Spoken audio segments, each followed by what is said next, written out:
Let's mic देश का मिजाज ईस्ट।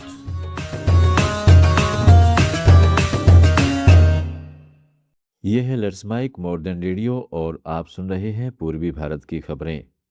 कोलकाता के साल्ट लेक स्टेडियम के बाहर लगी ममता बनर्जी की डिज़ाइन की गई दोपहर और उनके ऊपर एक फुटबॉल को दर्शाने वाली मूर्ति बंगाल के खेल मंत्री निशीथ प्रामाणिक ने ध्वस्त करवा दिया।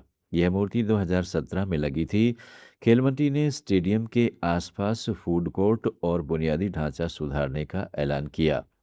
उन्होंने मूर्ति को बेतुका और भद्दा बताते हुए इसे हटाने का संकेत पहले ही दे दिया था। पश्चिम बंगाल की नई शुभेंदु सरकार ने ईद उल अजहा यानी बकरीद की छुट्टी में कटौती की है। इस त्यौहार पर अब सिर्फ एक दिन की छुट्टी रहेगी। शुभेंदु सरकार ने इसी के साथ ममता सरकार के पिछले आदेश को बदल दिया, जिसमें बकरीद पर 2 दिन का अवकाश का प्रावधान था। इस बार पूरे देश में बकरीद 28 मई को मनाई जाएगी। बिहार के पूर्व सीएम नीतीश कुमार को केंद्र की मोदी सरकार की ओर से बड़ा तोहफा मिलने जा रहा है। नीतीश कुमार के लिए पटना और दिल्ली एयरपोर्ट पर विशेष प्रोटोकॉल देने की तैयारी है, जो सिर्फ वर्तमान मुख्यमंत्रियों को ही मिलता है। प्रोटोकॉल के तहत नीतीश कुमार की गाड़ी पटना और दिल्ली एयरपोर्ट के रनवे तक जाएगी।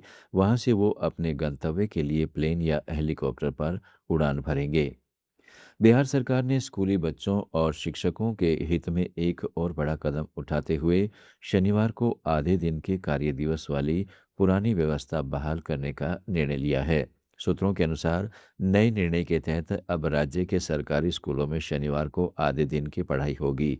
बताया जा रहा है कि शिक्षा विभाग के वरिष्ठ अधिकारियों के साथ विस्तृत बैठक और नए शेड्यूल की गहन समीक्षा के बाद इस प्रस्ताव पर अंतिम सहमति बन पाई है।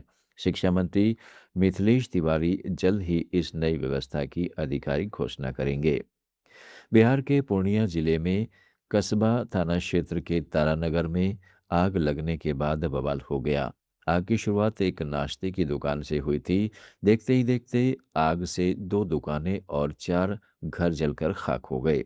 नाराज लोगों ने देर से मौके पर पहुंची पुलिस और अग्निशमन की टीम पर हमला कर दिया। भीड़ ने पुलिस और दमकल की गाड़ियों को क्षतिग्रस्त कर दिया और पुलिस कर्मियों के साथ मारपीट की। इस हमले में 2 सब इंस्पेक्टर समेत कुल 4 पुलिसकर्मी घायल हो गए। इस मामले में 4 आरोपियों को गिरफ्तार कर न्यायिक हिरासत में भेज दिया गया है। ओडिशा सरकार ने राज्य में लू से 3 लोगों की मौतों की पुष्टि की है। विशेष राहत आयुक्त कार्यालय ने एक स्थिति रिपोर्ट में बताया है कि ये मौतें बालांगीर, सुंदरगढ़ और सोनपुर जिलों में हुई हैं।